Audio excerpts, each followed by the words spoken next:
Hello and welcome to the Knowing Self, Knowing Others podcast, where we discuss self-aware leadership with thinkers from around the globe. I'm your host, Nia Thomas. Join me as we talk to today's guest. I'm delighted to welcome a really fascinating guest to the podcast today, Ravinder Taylor. She was born in India and raised in England.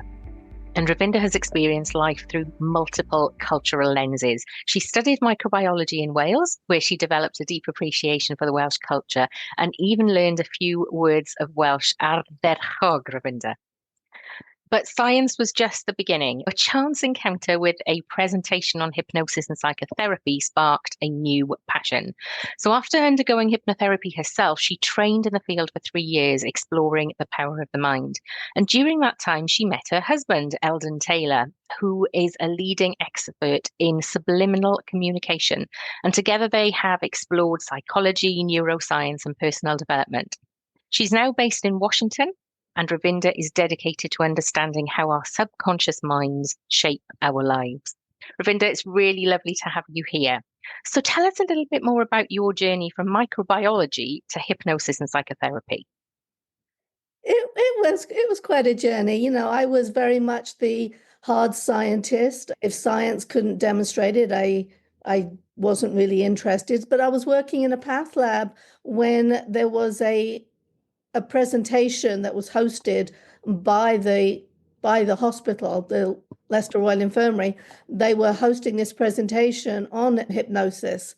And up until that point, I had thought hypnosis was a bit of a joke. It was done for entertainment, help people, have people doing stupid things on stage, making the audience laugh. That was as far as I took it. But this presentation was really fascinating, and it had a quasi endorsement because it was being offered by the hospital. Sure. But there was also the fact that there were 70 people who work in my lab, and most people attended this presentation, but it was a huge auditorium, so they were sprinkled all over the place. And just coincidentally, the 3 subjects that the lecturer brought forward to demonstrate some of these techniques all came from my lab. So I knew that they weren't shills, that this was real, that Dawn really did forget the number 6 when she was counting from 1 to 10. And Martin really did have a pin stuck in his arm and not flinch, not anything. So that was where it started. And based on some of the stories, I went on and had hypnotherapy. So I experienced techniques like hypnotic drawing, which I found fascinating. Just briefly, what happened there was, on one session, he put me under hypnosis. He'd already done regression to figure out where, what points in my childhood the triggering events had occurred. So he went back to that and he said, okay, now draw the experience. And so I did this drawing. I'm not the best artist by any means, but when I opened my eyes, all I saw were these squiggles on the page. Like, okay, I have no idea what that means. But the following week, he took me back into hypnosis, had me look at the picture, and I remembered the experience. There was an event when I would have been 8 or 9. I was in junior school, and we used to go swimming in the summer. Our school had an above ground pool, and there weren't proper classes, but we would splash around and have fun. But there was one day I was in the pool, and I have no idea why, but my feet couldn't find purchase on the ground. They were just scrabbling about, and I couldn't get my footing. And the teacher saw that, just reached over the edge of the pool, pulled me up by my swimming cap. But I locked the fear away. I didn't tell anybody how traumatic that was.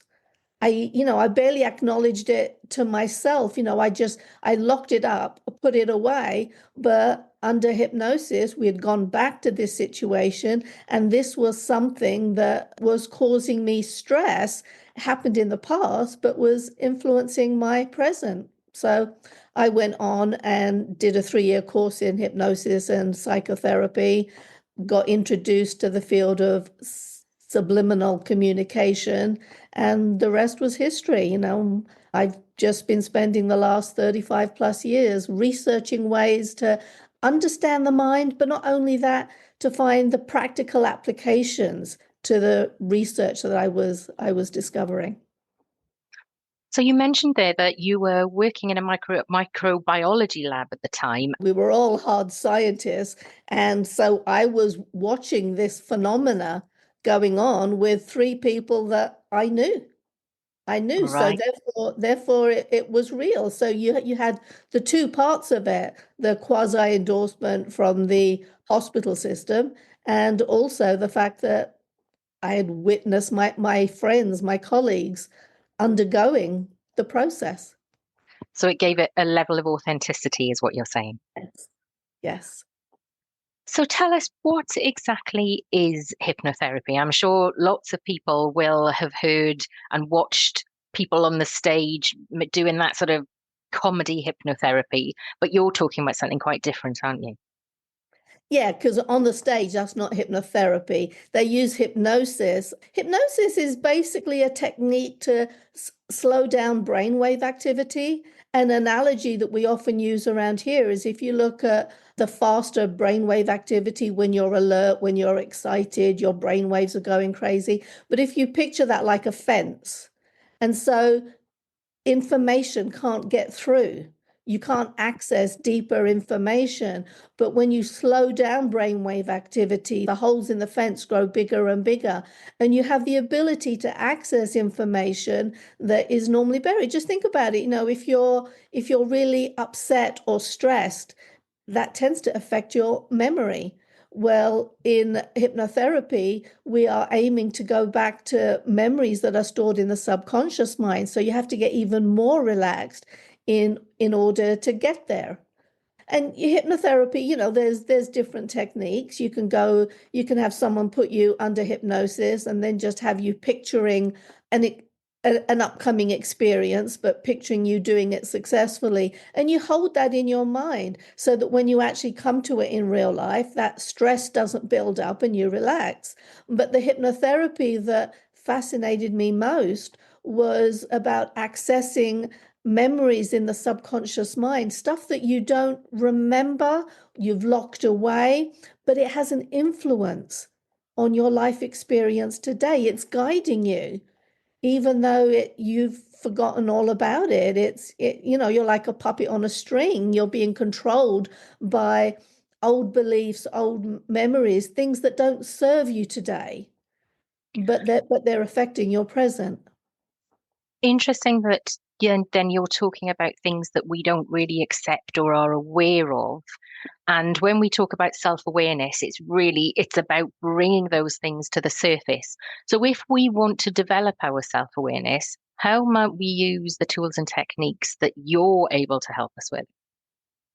My work goes well beyond hypnosis. My work is all about understanding the mind, understanding how it gets programmed, how easy it is for us to be tweaked to do somebody else's bidding, even without awareness of it. So, for example, there's been lots of research done on like compliance principles, defense mechanisms, all in that area. So, one example that I would have for you is if you're in a restaurant and the waitress is serving you, in America especially, it's customary to tip. If the waitress is wearing red, she will receive more tips from both men and women, just Wow. because, exactly, I found that fascinating too. But just because she's wearing red, what that tweaks in the subconscious mind, I don't know. But there is research going on everywhere about how our minds work and how to tweak it.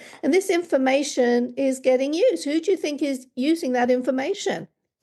It's going to Yeah, be advertisers, the absolutely. media, the politicians. They're going to be using this information against us constantly. So I think it's incumbent upon us to learn some of how it works. You don't have to learn every Mm. single technique, but you do have to have a solid awareness that these things are happening, and to become your own self, to become aware of who you are, you have to figure out who you're not. And so you Mhm. have to start cutting those puppet strings. So it comes first by learning how your mind works, learning how information gets programmed into your subconscious mind. It's about understanding that most of our choices come from the subconscious mind. We don't stop and think everything through. If you ask me a question, I give you an answer. If you ask me an opinion, I'll give you an answer. But I'm normally pulling on information from the subconscious mind. There's research that has been done repeatedly that shows there's activity in the subconscious mind up to 7 seconds before you make a choice. So in the experiments, the kind of thing they're doing is, are you going to use your right hand or your left hand to press the button? You tell when you make that choice, but a technician looking at the information can predict what choice you're going to make up to 7 seconds earlier with a 60 to 80% accuracy rate. So Wow. your choices are being made by information in your subconscious mind, and your subconscious mind is a repository of all of your experiences, all of your life experiences. A great deal of that information is old. Wow. It doesn't work for today. So you were embarrassed as a child doing some public speaking. That doesn't mean that you need to, constantly avoid public speaking today, because it's old information. We've changed, we've grown, we've matured, but we're still being tweaked by, as I said, the old programming. I'm interested, if you put that into a workplace context, I'm thinking about gaslighting as you were talking about that, and how people have the ability to manipulate. What are your experiences or information that you've gathered around workplace behaviours, and whether gaslighting is something that you've come across and you know more about than I do?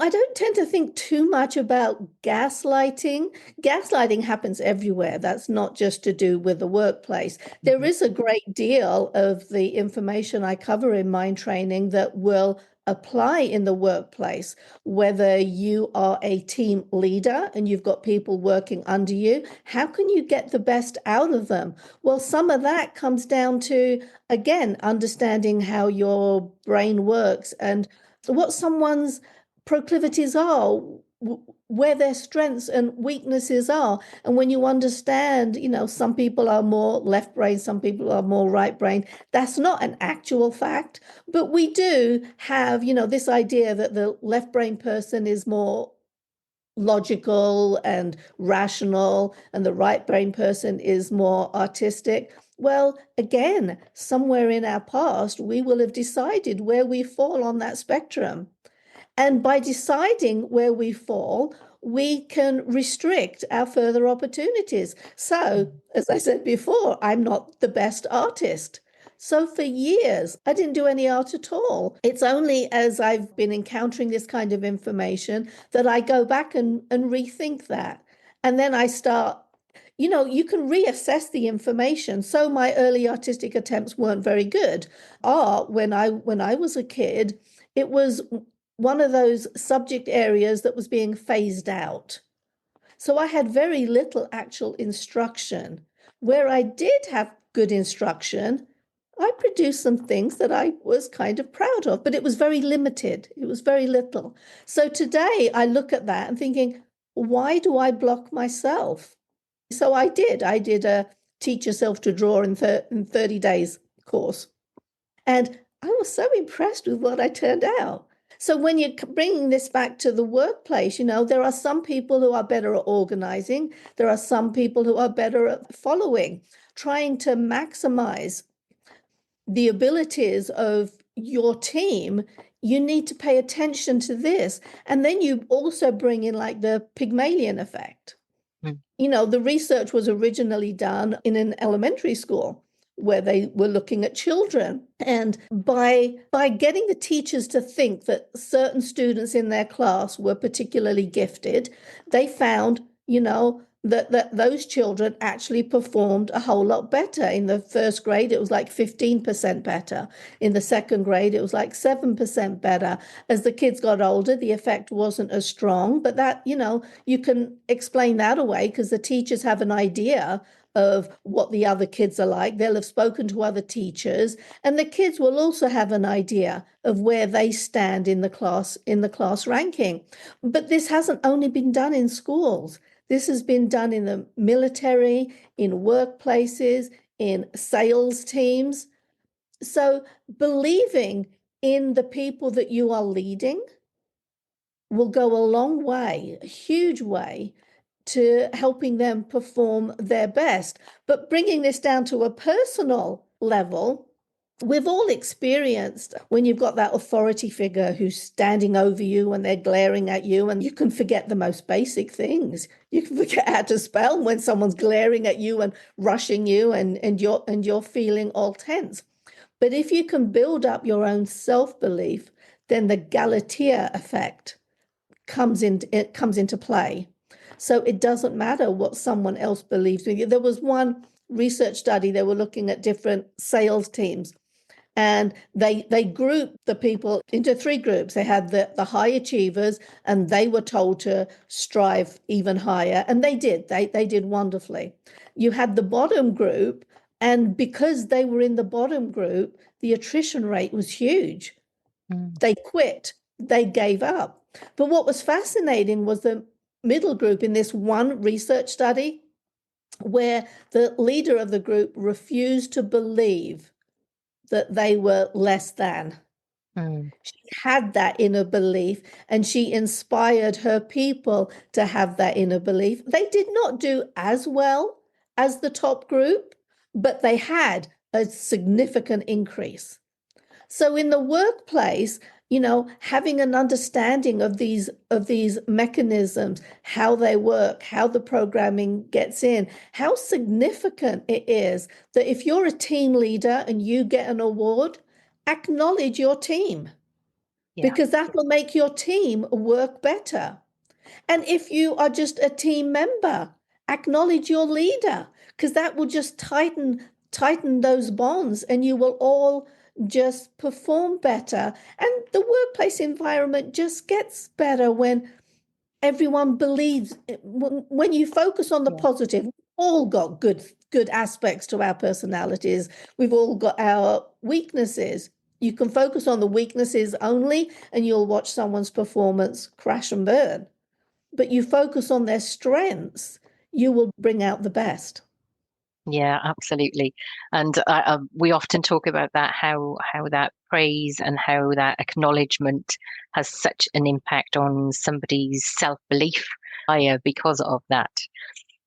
I'm interested in how you think that self-awareness fits with all of this, because a lot of what you talked about is about subliminal and the messages and things that happen in your brain 7 seconds before you act. Where does self-awareness fit in all of that? It overlies the whole thing. Self-awareness is learning about why you do what you do and then choosing differently. My life philosophy can be summed up by live consciously, choose wisely, love passionately. You cannot live consciously when all of these forces, and it's not always deliberate programming attempts at all. So, for example, you look at the placebo response.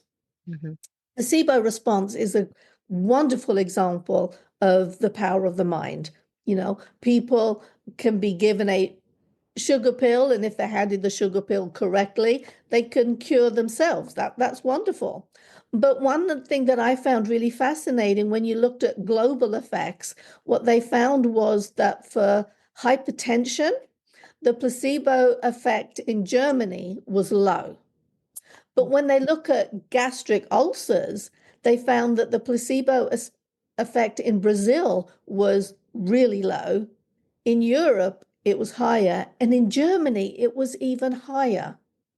Now, I don't know the answers to this, but what it does tell you is that our enculturation, the information we are taking in subliminally, it's all around us. We're not thinking about it. We're not, thinking about placebo responses and blood pressure and gastric ulcers, but it has an effect. What is there in our environment that does that?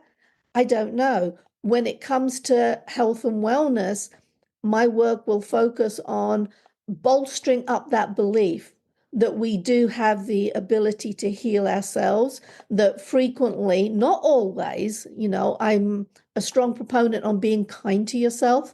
This isn't an opportunity to judge other people.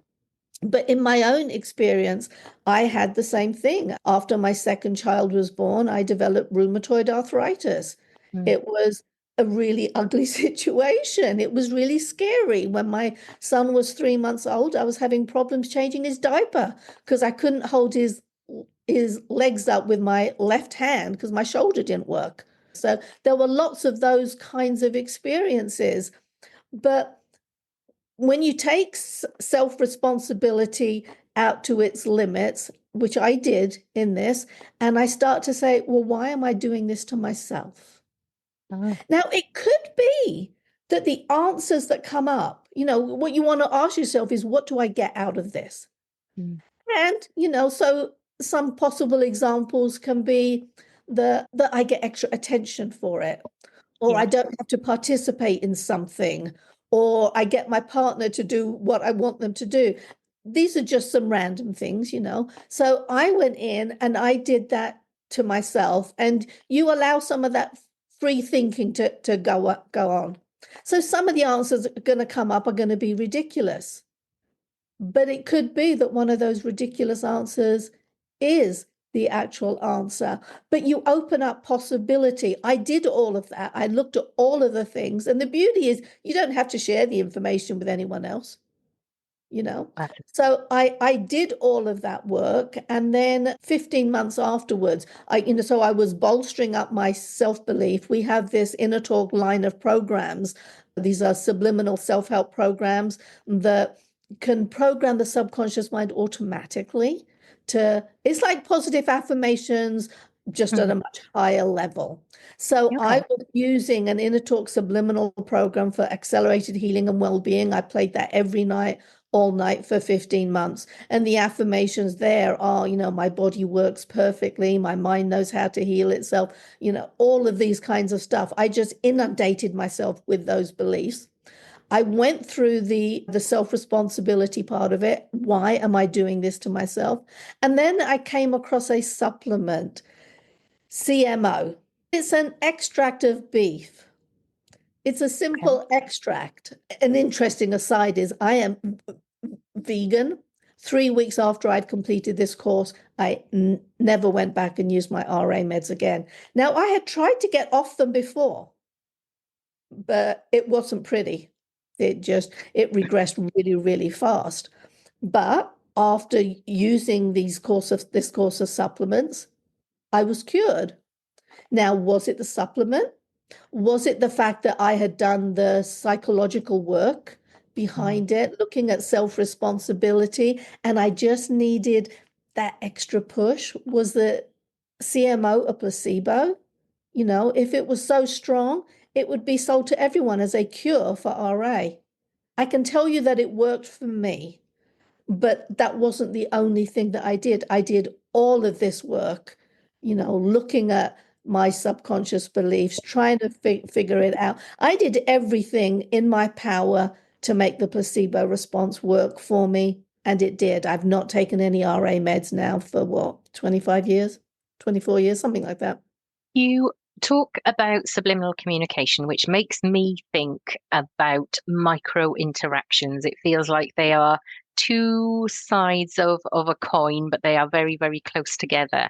I recently had a conversation with Sarah Langslow, who talks about micro interactions, and I'm quite interested in microaggressions and civility and respect in the workplace. Where does subliminal communication and hypnosis and psychotherapy and the work that you do, what are you learning about civility and respect in the workplace, especially when we're talking about those micro behaviors?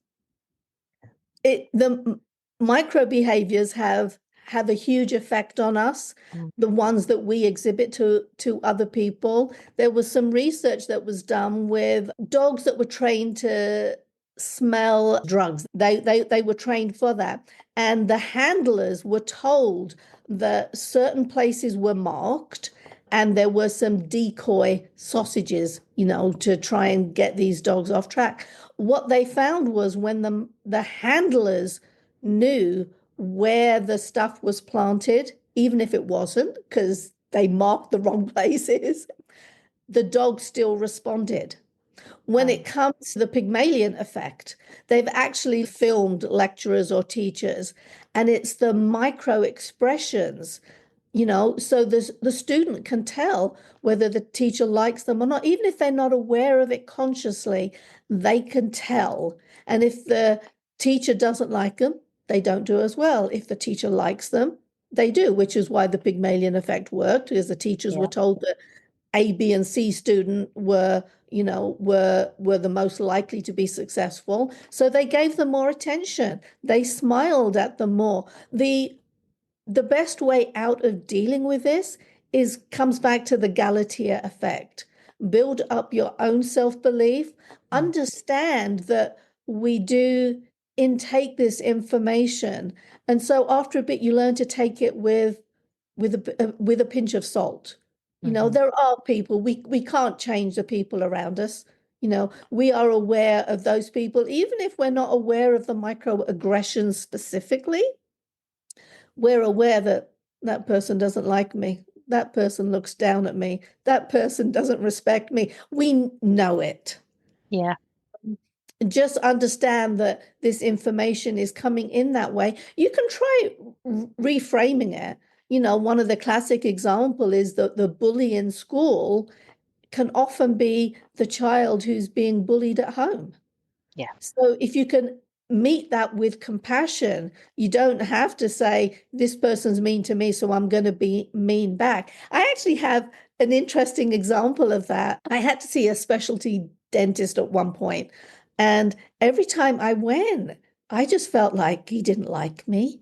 He was off. I just felt really off. He was a really good dentist, but it always left me feeling less than.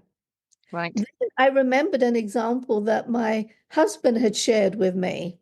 And he says, rather than responding to the subconscious, subliminal microaggressions that are coming out, change your response back. So I did.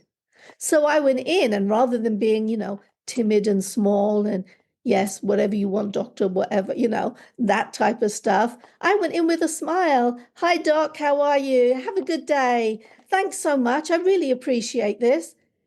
And you should have seen him blossom. Wow. He blossomed.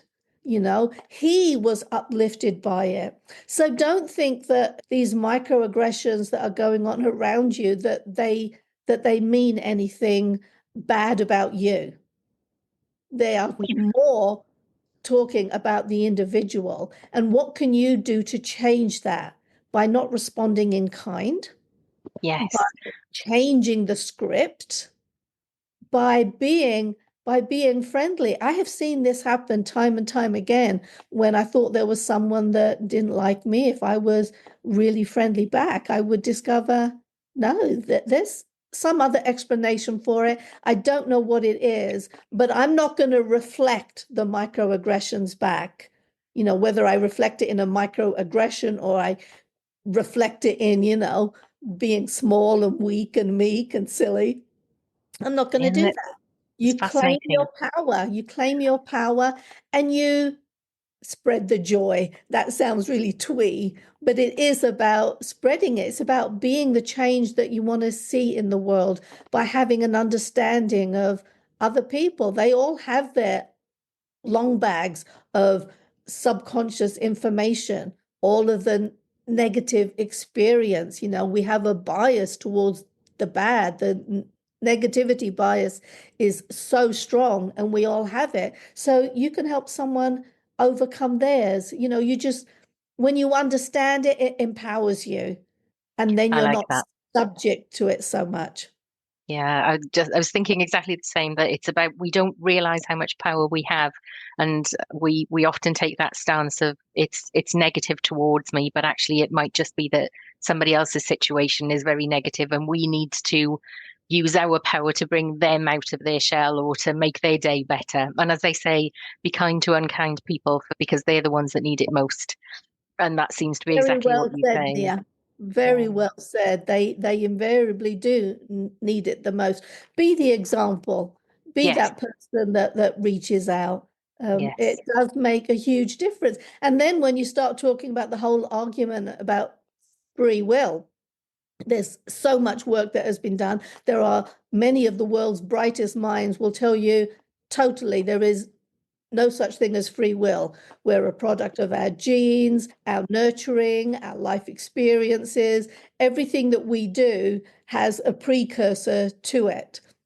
My belief about this is free will is limited. It's up to us to take that.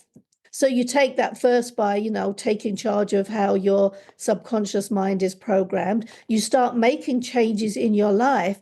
And the beautiful part of it, Nia, is that you become part of somebody else's experience. So maybe you've got Oh, family members or friends who are just constantly negative. I'm not talking about preaching to them. I'm talking about just focus on yourself, improve your life, start, building up your optimism reserve. That's going to hold you in such good stead. Optimistic people have been shown to have better relationships, more friends, greater financial security, better health, across the board. So you build up your optimism quotient, your life improves, and the people around you see that. And that feels that like in another action. way of describing my definition of self-awareness, reflection, recognition, regulation, which is all Yeah. about making those choices about change. As you've been talking about behavior, so modeling behavior is one of the directions of my self-aware leadership compass. But I'm now starting to wonder about micro behaviors. That's probably a whole different podcast, but really interesting. Ravinder, before you go, tell us about your book. Mind Training, the book title is Mind Training, the Science of Self-Empowerment. It is totally science-based. I have a spiritual background, but I wanted to keep this book very, very down to earth, very solid. So I've drawn on like 200 independent research studies in order to put together the mind training protocol that I have. Each chapter of the book has a summary at the end that tells you why the information was important. Sometimes the information can be a bit dry when you're looking at defense mechanisms and shortcuts and fallacies and compliance principles. I don't list them all. It's not possible to list them all. But you have to have a solid enough grounding of the awareness of this.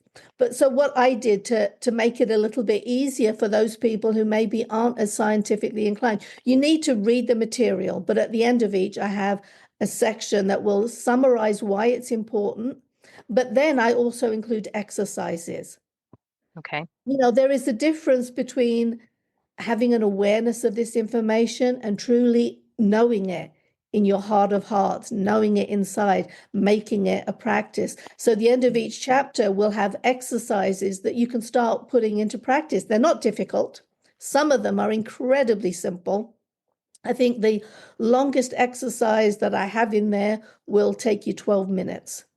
And it's Given an it, exercise that has been shown to alleviate dementia, you know, improve cognitive abilities, improve health and vitality. And it's a simple 12-minute exercise that you can do. But not only do I give you the exercise, I tell you how it works, how some of the common explanations out there are not real. But when you know how it works, then you can customize it for yourself. You can turn it into a language that speaks to you. You are empowered. And it's, as I said, it's the science of self-empowerment. amazing. Where will we find your book? Anywhere good books are sold. So you can get it Amazon, Barnes and Noble. I'm actually forgetting the main bookstores in Britain, but they are available. We will make sure that there is a link to your book in the show notes so that listeners and watchers can go and grab their own copy. Ravinder, it's been really interesting talking to you. Thank you so much for joining me. I think I really do need to read up more about subliminal and this idea of micro behaviors. It could be a whole new book. It's been brilliant to have you here. Thank you for joining me. Thank you, Nia. I've totally enjoyed it, and I've absolutely loved hearing the Welsh accent again. It's such a pleasure. I miss my time at Aberystwyth. Hwyl fawr. Thank you. Thank you for joining me on today's episode, where we aim to develop self-aware leaders around the globe to generate kinder, more respectful and creative working relationships through reflection, recognition and regulation. Head over to my website at knowingselfknowingothers.co.uk to sign up to my newsletter to keep up to date with my blog, podcast and book. Looking forward to having you on my learning journey.